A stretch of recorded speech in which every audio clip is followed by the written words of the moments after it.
दोस्तों मई 2021 में German population ने अनाउंस किया था कि 1904 और 1908 के बीच साउथ वेस्ट अफ्रीका में रहने वाले हेरेरो और नामा पॉपुलेशन का जर्मनी द्वारा जो जेनोसाइड किया गया था उसके भुगतान के रूप में जर्मनी उन्हें 1.1 बिलियन यूरो पे करेगा। जर्मनी उस समय इन रीजन्स का कॉलोनियल एडमिनिस्ट्रेटर हुआ करता था और उस दौरान हेरेरो पॉपुलेशन की लगभग 80% और नामा पॉपुलेशन की 50% आबादी की मौत जर्मन मिलिट्री द्वारा की गई थी। इसके अलावा अभी कुछ ही दिन पहले 19 मार्च 2022 के दिन रॉयल कपल प्रिंस विलियम और उनकी वाइफ केट के कैरिबियन टूर के दौरान जमाइका और बेलीज ने प्रोटेस्ट करते हुए रेपरेशन यानी भुगतान की मांग की थी। वहीं 25 मार्च 2022 को ऐसे ही प्रोटेस्ट बहामास में देखने को मिले।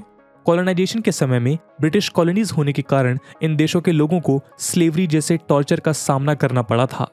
ब्रिटेन और अन्य कॉलोनिस्ट नेशन से रेपरेशन की मांग कोई नई डिमांड नहीं है और जापान जैसे कई देश ऐसे भी हैं जिन्होंने अपने जुल्म की भरपाई के लिए रेपरेशन पे भी किए हैं। जापान ने साउथ कोरिया पे इलीगल ऑक्यूपेशन के लिए उसे $800 बिलियन पे किए थे। यही इंडिया की बात करें तो political leader mister Shashi Tharoor ने 2015 में ऑक्सफोर्ड यूनियन के एक डिबेट में आर्गुमेंट्स पेश करते हुए क्लेम किया था कि सालों बीत जाने के बावजूद अब भी ब्रिटेन इंडिया को रेपरेशंस ओ करता है। ऐसे में सवाल ये उठता है कि क्या जमाइका और बहामास की ही तरह क्या हमें भी अब रेपरेशंस की मांग करनी चाहिए? आखिर वो क्या कारण है जिनसे ये साबित होता है कि इंडिया को ऑपरेशन का मुआवजा मिलना चाहिए? आज इस वीडियो के माध्यम से हम उन्हीं रीजंस को जानेंगे और देखेंगे कि किस तरह ब्रिटिश रूल के अंडर भारत को हैवी इकोनॉमिक लॉसेस का सामना करना पड़ा था, जिसकी कीमत चुकाना ब्रिटेन की जिम्मेदारी है।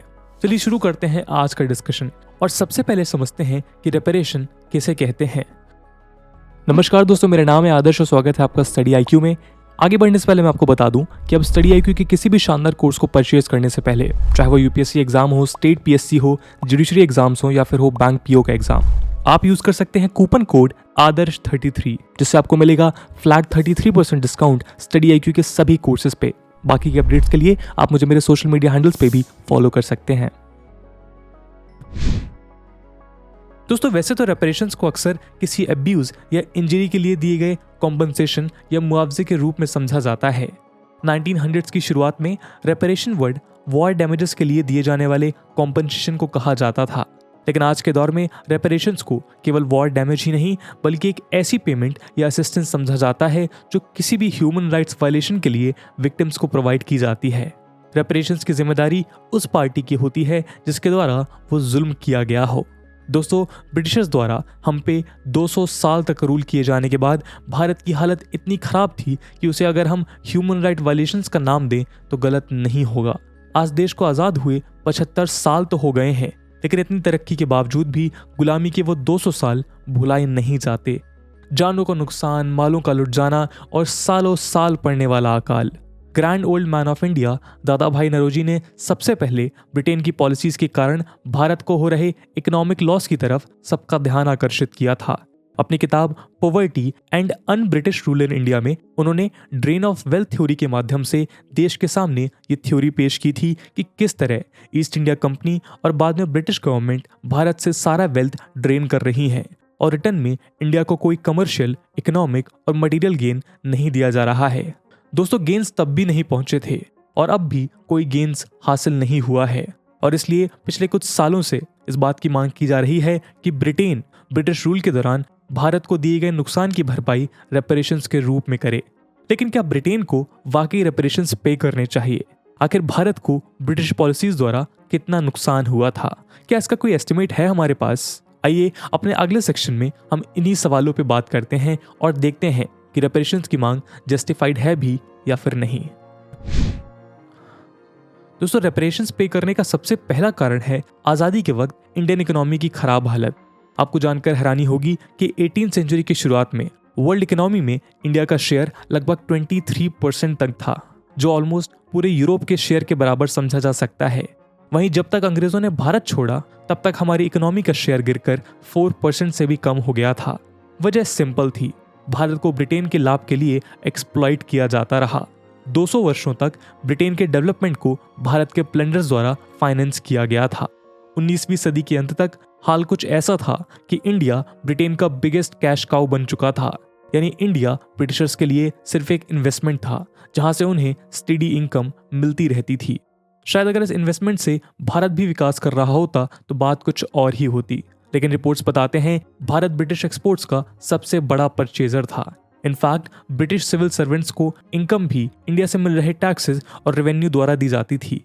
देखा जाए तो ऐसा मालूम पड़ता है कि हम अपने अत्याचार की रकम खुद ही भर रहे थे। बात करते हैं दूसरे कारण की। ब्रिटेन में हुए इंडस्ट्रियल रिवॉल्यूशन से कौन वाकिफ नहीं है, लेकिन क्या आप जानते हैं कि भारत को ब्रिटेन के इंडस्ट्रियलाइजेशन के लिए क्या कीमत चुकानी पड़ी थी? दोस्तों, ब्रिटेन का इंडस्ट्रियल रिवॉल्यूशन इंडिया के डी इंडस्ट्रियलाइजेशन पे बना था। ब्रिटिशर्स के आने से पहले लगभग 2000 साल तक इंडिया वर्ल्ड का लीडिंग टेक्सटाइल एक्सपोर्टर था, लेकिन इंडिया के इन्हीं टेक्सटाइल इंडस्ट्रीज को डिस्ट्रॉय किया गया और यहाँ से रॉ मटेरियल्स बिल्कुल चीप रेट्स में इंग्लैंड एक्सपोर्ट किए जाने लगे और फिर उन्हीं रॉ मटेरियल्स का इस्तेमाल कर इंग्लैंड की इंडस्ट्रीज और फैक्ट्रीज में गुड्स तैयार होते थे जो वापस इंडिया में ही चीप ड्यूटीज पे करके फाइनल प्रोडक्ट्स के रूप में पहुंचते थे और इंडियन मार्केट्स में सेल होते थे। ये ब्रिटिश राज ही था जिसने इंडिया को एक प्रोड्यूसर इकोनॉमी से फीडर इकोनॉमी में कन्वर्ट कर दिया था। इतना ही नहीं, एक समय था जब बंगाल के हैंडलूम वीवर्स ऐसे फैब्रिक्स प्रोड्यूस किया करते थे जो वर्ल्ड में सबसे ज्यादा डिमांड में थे। स्पेशली वर्ल्ड की रॉयल घराने की लेडीज इसे पहनना पसंद करती थी। इन फैब्रिक्स की खासियत ये थी कि सस्ते होने के साथ साथ बहुत सॉफ्ट और लाइट हुआ करते थे। लेकिन इंडस्ट्रियल रिवॉल्यूशन के तहत ब्रिटेन ने अपने फायदे के लिए इस इंडस्ट्री को भी नष्ट कर दिया। यहाँ तक कि कई रिकॉर्ड्स बताते हैं कि बंगाली वीवर्स के अंगूठों को काट दिया गया ताकि वो वीविंग न कर सकें। इतना ही नहीं, उनके लूम्स या मशीन्स जिन पे फैब्रिक तैयार किया जाता है उन्हें भी तोड़ दिया गया था। अगर वीवर्स और टेक्सटाइल ओनर्स द्वारा एक्सपोर्ट के लिए इंडियन क्लोथ्स तैयार भी कर दिए जाते थे तो ब्रिटिशर्स उनके एक्सपोर्ट्स पे इतनी हैवी ड्यूटीज और टैरिफ्स इंपोज कर देते थे कि कई एक्सपोर्टर्स उन्हें पे नहीं कर पाते थे, जिसके कारण इंडियन क्लोथ का एक्सपोर्ट्स भी धीरे धीरे ऑलमोस्ट खत्म हो गया। देखते ही देखते ब्रिटिश राज में इंडिया के हालात इतने बिगड़ गए कि वीवर्स बेगर्स बन गए और इंडियन मैन्युफैक्चरिंग इंडस्ट्री कोलैप्स हो गई। आपको जानकर हैरानी होगी कि ढाका, जो अब बांग्लादेश की राजधानी है, वो उस समय मुस्लिम प्रोडक्शन का ग्रेट सेंटर हुआ करता था। डी इंडस्ट्रियलाइजेशन के बाद उसकी आबादी 90% तक गिर गई क्योंकि वो लोग रोजी रोटी के लिए देश के अलग अलग हिस्सों में चले गए थे। तो दोस्तों, यहाँ साफ दिख रहा है कि किस तरह इंडिया फिनिश्ड प्रोडक्ट्स के ग्रेट एक्सपोर्टर से ब्रिटिश गुड्स का इंपोर्टर बन गया था। वहीं वर्ल्ड एक्सपोर्ट्स में भारत का शेयर 27% से गिर के 2% हो गया था। इसके अलावा ध्यान देने वाली बात है कि इस गुलामी के कारण हमने खुद का इंडस्ट्रियल रिवॉल्यूशन का पूरा फेज मिस कर दिया। आज भारत की कॉम्पिटेंस पे सवाल उठाया जाता है। कहा जाता है कि हमारी इंडस्ट्रीज अब भी वेस्टर्न नेशंस के मुकाबले पीछे है, लेकिन इस फैक्ट के पीछे जो रीजन है उसे कोई एक्सप्लोर नहीं करना चाहता। अगर हमें भी इंडस्ट्रियल रिवॉल्यूशन का हिस्सा बनने दिया जाता तो हम एक बार फिर सोने की चिड़िया बनने की पूरी काबिलियत रखते थे। खैर, अब रुक करेंगे ब्रिटिश राज द्वारा किए गए दर्दनाक जुल्मों में से एक जुल्म की तरफ, और वो है द ग्रेट बंगाल फेमीन। दोस्तों, आसान भाषा में फेमीन यानी अकाल का मतलब होता है किसी क्षेत्र में लंबे समय तक भोजन की कमी से होने वाली मौतें। ब्रिटेन के रूथलेस एक्सप्लॉयटेशन से 200 ईयर्स में लगभग 15 से 29 मिलियन इंडियंस को अपनी जान से हाथ धोना पड़ा था। इन मौतों की वजह कोई बड़ा हादसा या नेचुरल कैलेमिटी नहीं थी, बल्कि इतने अधिक मात्रा में लोग केवल भूख से मरे थे। दुख की बात यह है कि इन जानों को आसानी से बचाया जा सकता था। ब्रिटिश सरकार को करना ही क्या था, लोगों को भूख से बचाना ही तो था। लेकिन ज्यादा से ज्यादा पैसे बटोर के अपने घर इंग्लैंड ले जाना जिसका मकसद हो, वो भारतीयों के भूखे पेट के बारे में कैसे सोच सकता था। दोस्तों, भारत में ब्रिटिश रूल के दौरान कई फेमीन्स आए थे, जिसमें बंगाल का फेमीन सबसे दर्दनाक था। 1943 में सेकेंड वर्ल्ड वॉर के समय जहां बंगाल के लोग भूख से तड़प रहे थे, वहीं British prime minister Winston Churchill की लीडरशिप में सारा अनाज इंडिया से एक्सपोर्ट करके ब्रिटेन की आर्मी के लिए स्टॉक पाइल कर दिया जा रहा था। मिस्टर चर्चिल ने अपने इस डिसीजन के तर्क में साफ कहा, the starvation of anyway अनडेव्ड Bengalis is less serious than that of study Greeks. यानी बंगालीज जो पहले से अंडर फेड हैं, उनकी भूख वैसे भी इन मजबूत ग्रीक सोल्जर्स की भूख से ज्यादा सीरियस नहीं है। आपको जानकर हैरानी होगी कि रिकॉर्ड्स के अनुसार द ग्रेट बंगाल फेमीन में लगभग 40 लाख भारतीय मारे गए थे। जब कुछ ब्रिटिशर्स ने इस त्रासदी की तरफ मिस्टर चर्चिल का ध्यान आकर्षित करना चाहा तो उनकी एकमात्र प्रतिक्रिया थी, और वो ये कि गांधी अभी तक क्यों नहीं मरे। दोस्तों अगले कारण की तरफ बढ़ते हैं और देखते हैं कि कैसे इंडियन रेलवेज के कंस्ट्रक्शन से भारत को जो नुकसान हुआ उसकी भरपाई भी ब्रिटेन को करनी चाहिए। कई लोग ब्रिटिश रूल को बेनिफिशियल बताने के लिए इंडियन रेलवेज के कंस्ट्रक्शन का उदाहरण पेश करते हैं, लेकिन हकीकत तो यह है कि रेलवेज कभी इंडियन पब्लिक की सुविधा के लिए कंस्ट्रक्ट किया ही नहीं गया था। उसके कंस्ट्रक्शन का सिर्फ एक ही मकसद था कि इंडियन रेलवेज के थ्रू रॉ मटेरियल्स कलेक्ट करना और फिर उन रॉ मटेरियल्स को ट्रेन्स के जरिए पोर्ट तक ले जाना ताकि उन्हें ब्रिटिश शिप से ले जाया सके। इनफैक्ट इन ट्रेन्स का इस्तेमाल बाद में ब्रिटेन के खिलाफ उठती आवाज़ों को बंद करने के लिए भी किया गया था, जब इन ट्रेन से सोल्जर्स को दूर दराज इलाकों में भेजा जाता था। भारतीयों द्वारा ट्रेन्स में सफ़र करना एक कोइंसिडेंस था, क्योंकि जब इस मास ट्रांसपोर्ट की डिमांड बढ़ी तब ब्रिटिशर्स ने ट्रेन्स के सप्लाई को बढ़ाना बिल्कुल ज़रूरी नहीं समझा। इनफैक्ट कई रिकॉर्ड्स के अनुसार इंडियन रेलवेज एक बहुत बड़ा ब्रिटिश कॉलोनियल स्कैम था। रेलवेज के प्राइवेट ब्रिटिश शेयर होल्डर्स को ब्रिटिश गवर्नमेंट ने हाई रिटर्न्स और प्रॉफिट्स गारंटी किए थे, जिस कारण इन्वेस्टर्स ने रेलवेज में पैसे लगाए और बहुत अधिक मात्रा में रिटर्न्स भी अर्न किए। लेकिन ये पैसे जो कमाए गए वो कुछ और नहीं, इंडियन टैक्सेस ही थे। इन टैक्सेस को वो भारतीय पे कर रहे थे जिनके पास खुद का पेट भरने के लिए पैसे नहीं हुआ करते थे। इस स्कैम के थ्रू ब्रिटिशर्स ने ही सारा मुनाफा भी कमाया, टेक्नोलॉजी को भी कंट्रोल किया और इक्विपमेंट भी खुद ही सप्लाई किए। इसका मतलब ये हुआ कि एक बार फिर सारे बेनिफिट्स भारत से वंचित रह गए।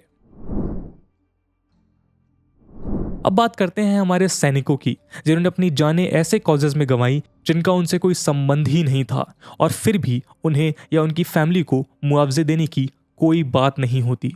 आपको जानकर हैरानी होगी कि फर्स्ट वर्ल्ड वॉर में ब्रिटिश फोर्सेस को ऑस्ट्रेलिया, कनाडा, न्यूजीलैंड और साउथ अफ्रीका ने मिलकर उतने सोल्जर्स नहीं प्रोवाइड किए थे जितने इंडिया ने अकेले कंट्रीब्यूट किए थे।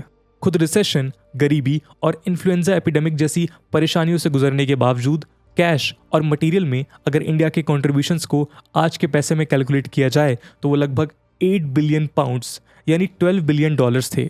इतना ही नहीं, लगभग 25 लाख इंडियंस ब्रिटिश फोर्सेस के लिए सेकेंड वर्ल्ड वॉर में भी लड़ रहे थे। वॉर के खत्म होने तक ब्रिटेन का वॉर डेट यानी कर्ज टोटल 3 बिलियन पाउंड्स था, जिसमें 1.25 बिलियन पाउंड्स उसने इंडिया से लिए थे। कई रिकॉर्ड्स इस कीमत को केवल टिप ऑफ द आइसबर्ग समझते हैं, यानी कॉलोनियल एक्सप्लॉयटेशन की रकम इससे कई गुना ज़्यादा थी, जिसकी भरपाई अभी तक नहीं हुई। दोस्तों लोगों का मानना है कि कोहिनूर डायमंड जो इंडिया को बिलोंग करता है उसे भी ब्रिटिशर्स द्वारा लौटाने की बारी आ चुकी है। कुछ लोग आर्ग्यू करते हैं कि कोहिनूर के सफ़र का ऐसा इतिहास है कि ये पता लगा पाना कि ये हीरा किसको बिलोंग करता है मुश्किल है।